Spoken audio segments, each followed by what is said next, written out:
নমস্কাৰ টাইমেট বিগ নিউজলৈ স্বাগতম জনাইছো মই জ্যোতিদীপ বৈশ্য মোৰ লগত আছে টাইমেটৰ সম্পাদক ঋতুস্মিন শৰ্মা ধাৰাবাহিকভাৱে দেশৰ প্ৰতিটো প্ৰান্তত কৃষকে আজিও প্ৰতিবাদ কৰি আছে কৃষকৰ মহাপঞ্চায়ত অনুষ্ঠিত হৈ আছে কিন্তু তাৰ সমান্তৰালভাৱে দিল্লী সীমান্তত কৃষকৰ প্ৰতিবাদক ৰোধ কৰিবলৈ চৰকাৰৰ তৰফৰ পৰা এখনৰ পিছত আন এখনকৈ বেৰিকেড নিৰ্মাণ কৰা হৈছে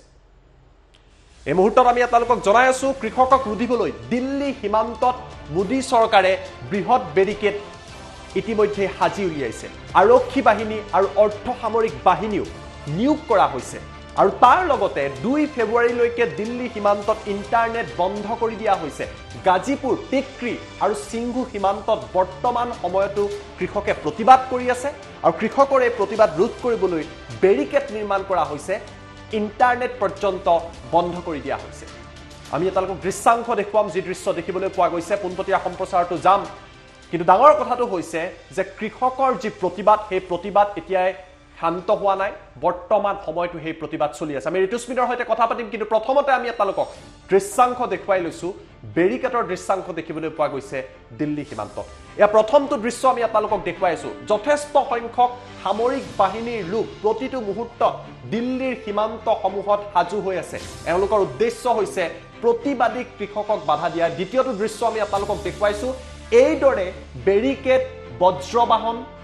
অৰ্থসামৰিক বাহিনী আৰক্ষীৰ লোক সকলো হাজু হৈ আছে যুদ্ধকালীন পৰিৱেশ দেখিবলৈ পোৱা গৈছে হাজাৰ হাজাৰ কৃষকক প্ৰতিবাদক ৰোধিবলৈ আৰক্ষী চিআৰপিএফৰ লোকসকল হাজু হৈ আছে ৰেপিড একচন ফৰ্চৰ লোকসকল হাজু হৈ আছে গাজীপুৰ সীমান্তত এনেকুৱা দৃশ্য দেখিবলৈ পোৱা গৈছে অনুৰূপ দৃশ্য টিকৰি আৰু সিন্ধু সীমান্ততো দেখিবলৈ পোৱা গৈছে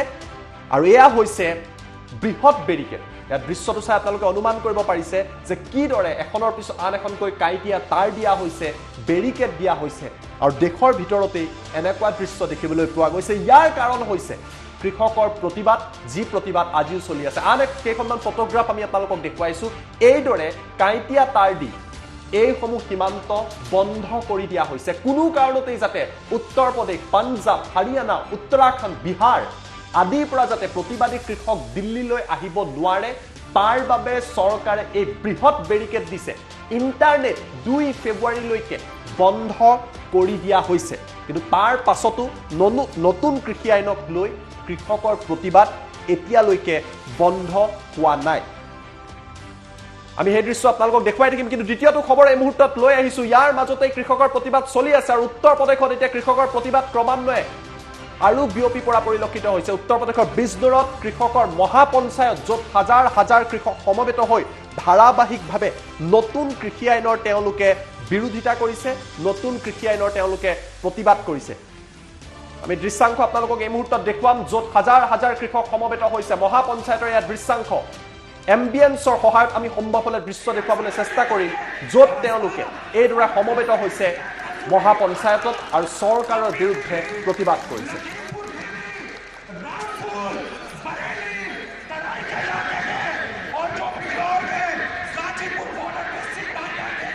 ইয়াৰ দৃশ্য আমি আপোনালোকক দেখুৱাইছো আমাৰ লগত কেইবাটাও দৃশ্যাংশ আছে য'ত কৃষকসকলে এইদৰে সমবেত হৈছে আৰু তেওঁলোকে চৰকাৰ বিৰোধী ধ্বনি দিছে নতুন কৃষি আইনক লৈ প্ৰতিবাদ কৰিছে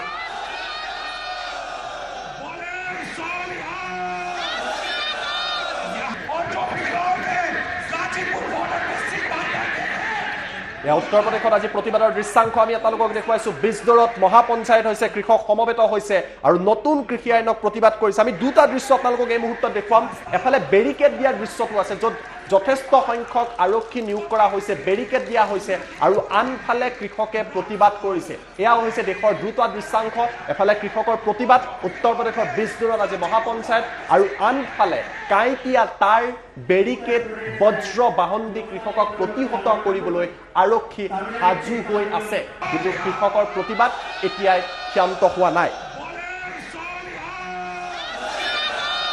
এই মুহূৰ্তত পোনপটীয়া সম্প্ৰচাৰত আমি যাবলৈ চেষ্টা কৰিম ঋতুস্মিন শৰ্মা মই আপোনাৰ কাষলৈ আহিছো দৃশ্যাংশ দেখিবলৈ পোৱা গৈছে কৃষকৰ প্ৰতিবাদ শান্ত হোৱা নাই ইন্টাৰনেট 2 তাৰিখলৈকে কাটি দিয়া হৈছে কিন্তু প্ৰতিবাদ চলি আছে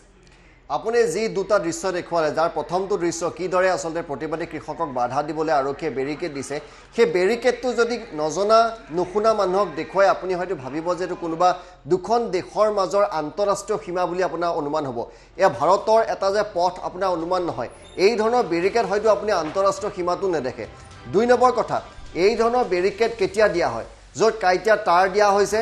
ইটাৰ খুঁটা দিয়া হৈছে গজাল পুতা হৈছে লোহাৰ ৰড দিয়া হৈছে বৃহৎ বৃহৎ কাইট থকা ফেন্সিং দিয়া হৈছে বজ্ৰ বাহন খাৰা কৰি দিয়া হৈছে লোহাৰ বেৰিকেড দিয়া হৈছে এনে ধৰণৰ সা সৰঞ্জাম কেতিয়া অনা হয় যেতিয়া প্ৰতিপক্ষ শক্তিশালী হয় আৰু দিল্লীৰ এই যিটো আৰক্ষীয়ে বেৰিকেড গঢ়ি তুলিছে ইয়াৰ পৰা আপুনি অনুমান কৰিব পাৰিব যে আজি 2 মাহৰ অধিক কাল ধৰি যিটো প্ৰতিবাদ চলি আছে সেই প্ৰতিবাদ কিমান শক্তিশালী কাগজে পত্ৰই কেন্দ্ৰীয় চৰকাৰৰ নেতা মন্ত্ৰীসকলে যিয়ে নকওক কিয় এই প্ৰতিবাদ যে সৰু সুৰা প্ৰতিবাদ নহয় এই প্ৰতিবাদ যে এদিনত ক্ষান্ত কৰিব পৰা প্ৰতিবাদ নহয় আৰু এই প্ৰতিবাদী কাৰ্যসূচী যে দীঘলীয়া দিন ধৰি চলিব তাৰ অনুমান আপুনি আজি বেৰিকেড দেখি অনুমান এই কাৰণে কৰিব পাৰিব কাৰণ শত্ৰু যদি নিশকটীয়া হলতেন শত্ৰুক যদি দমন কৰিব পাৰো বুলি মোদী চৰকাৰ ভাবিলেহেঁতেন তেন্তে এনে আগতীয়া প্ৰস্তুতি কেতিয়াও নচলালে কিন্তু এটা প্ৰশ্ন উত্থাপিত হ'ব ইণ্টাৰনেট যে 2 তাৰিখলৈকে নাথাকে এইকেইটা দিনতো ইণ্টাৰনেট নাই কিন্তু বিৰোধীয়ে ক'ব বিচাৰিছে কৃষকে ক'ব বিচাৰিছে ইণ্টাৰনেট নথকা সময়টো প্ৰতিবাদ হৈছে আৰু প্ৰতিবাদ হৈ থাকিব 20 নৰত মহাপঞ্চায়তত আজি হাজাৰ হাজাৰ লোক সমবেত হৈছে আৰু তেওঁলোক যদি দিল্লীলৈ আহে চৰকাৰ সমস্যাত পৰিব হয় যিসকল লোকক আমি দেখুৱাইছোঁ আমি দুদিন আগতো দেখুৱাইছোঁ যে কিদৰে ঠায়ে ঠায়ে তেওঁলোকে মহাপঞ্চায়ত পাতিব ধৰিছে আৰু মহাপঞ্চায়তৰ দৃশ্যটো আমি এই মুহূৰ্তত দেখুৱাইছোঁ যে মহাপঞ্চায়তত আপুনি এবাৰ চাব যে কেমেৰাৰ লেন্সৰ যিমান দূৰলৈকে দেখিছে সিমান দূৰলৈকে কেৱল আপুনি কৃষক আৰু কৃষকে দেখিব আৰু এইটো কিন্তু ৰাজনৈতিক সভা নহয় ৰাজনৈতিক সভাত যে 20,000 মানুহ আহিলে 1 লাখ মানুহ গোট খাইছে এই ধৰণৰ কিন্তু সমীক্ষা নহয় সঁচা অৰ্থত কিন্তু তাত প্ৰায় লাখৰ ওচৰ মানুহ আছে আৰু সেইটো আপুনি এই দৃশ্যটো দেখিলে গম পাব যে কিমান সংখ্যক তাত লোক আছে আৰু সেইবাবে চৰকাৰে শংকিত হৈছে কাৰণ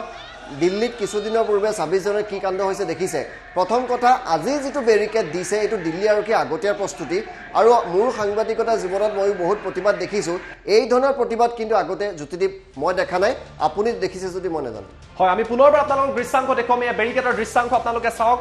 এইদৰে গাজীপুৰ সীমান্ততে কেৱল নহয় টিক্ৰী সীমান্তত দিয়া হৈছে সিংগু সীমান্তত দিয়া হৈছে আৰু বৃহৎ সংখ্যক অৰ্ধসামৰিক বাহিনী আৰক্ষী মোতায়েন কৰা হৈছে কাইটিয়া তাঁৰ তাত দিয়া হৈছে গজাল পাৰি দিয়া হৈছে বজ্ৰ বাহন ৰখা হৈছে আৰু এক প্ৰকাৰৰ কৃষক যাতে কোনো কাৰণতে এই ফটোগ্ৰাফ কেইখন চাওক আৰু আপোনালোকে অনুমান কৰক আমি সীমান্তত এনেকুৱা দেখিছোঁ আন্তঃৰাষ্ট্ৰীয় সীমান্তত এনেকুৱা কাইটিয়া তাঁৰ থাকে এখনৰ পিছত আন এখনকৈ বেৰিকেড থাকে বিশাল তাত নিৰাপত্তাৰক্ষী থাকে যাতে কোনো লোক পাৰ হৈ আহিব নোৱাৰে দেশৰ কৃষকৰ বাবে দেশৰ অন্নদাতা যাতে দিল্লীলৈ আহি প্ৰতিবাদ কৰিব নোৱাৰে তাৰ বাবে এয়া বৃহৎ বেৰিকেড কিন্তু তাৰ পাছতো অন্নদাতাৰ প্ৰতিবাদ চলি আছে মই অৱশেষত পুনৰবাৰ ঋতুস্মিন আপোনাৰ কাষলৈ আহিব বিচাৰিছোঁ এই কেইখন ফটোগ্ৰাফ ছ'চিয়েল মিডিয়াত যথেষ্ট ভাইৰেল হৈছে এই বেৰিকেডৰ ফটোগ্ৰাফক লৈ বিভিন্নজনে প্ৰশ্ন কৰিছে নিজৰ দেশতেই নিজৰ দেশৰ নাগৰিকৰ বাবে তাকো খেতিয়কৰ বাবে এনেকুৱা বেৰিকেড হয় খেতিয়কৰ বাবে এনেকুৱা বেৰিকেড দিয়া হৈছে আৰু এই বেৰিকেডটো আমি যিকেইটা দৃশ্য দেখুৱাইছোঁ এই দৃশ্যকেইটাত আচলতে ফুটি উঠা নাই আপুনি দিল্লীত এটা ইণ্টাৰনেট কাটি দিয়া হৈছে গতিকে আমাৰ সাংবাদিকে এই দৃশ্য আমালৈ প্ৰেৰণ কৰিছে খুব কষ্টৰে এই দৃশ্য আমালৈ প্ৰেৰণ কৰিব লগা হৈছে কাৰণ 2 তাৰিখলৈকে তাত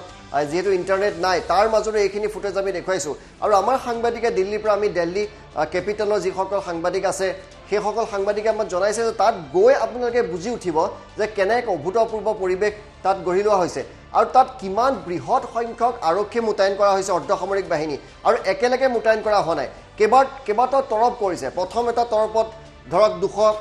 অৰ্ধসামৰিক বাহিনী আছে পিছৰ তৰফটোত 100 আছে তাৰ পিছৰ তৰফটোত পুনৰ 300 আছে আৰু সেই তৰফ বাই তৰফ এইদৰে এওঁলোকে বাধা দিয়া আহিছে আৰু দিল্লী আৰক্ষীৰ ফালৰ পৰা কোৱা হৈছে যে আপোনালোক ইয়াতকৈ আগলৈ আগবাঢ়ি নাহিব এই কাৰণেই কাৰণ এই অঞ্চলটো ইতিমধ্যে 144 দিয়া হৈছে 144 দিয়া হৈছে আৰু সেইটো কৃষকসকলে বুজাবলৈ তেওঁলোকে এনে এটা বেৰিকেড এনে এটা বাধাৰ প্ৰাচীৰ গঢ়ি তুলিছে আৰু কেইখনমানটো এনে ফটোগ্ৰাফছ ভাইৰেল হৈছে যিকেইখন ফটোগ্ৰাফছৰ আমি সত্যতা এই মুহূৰ্ততে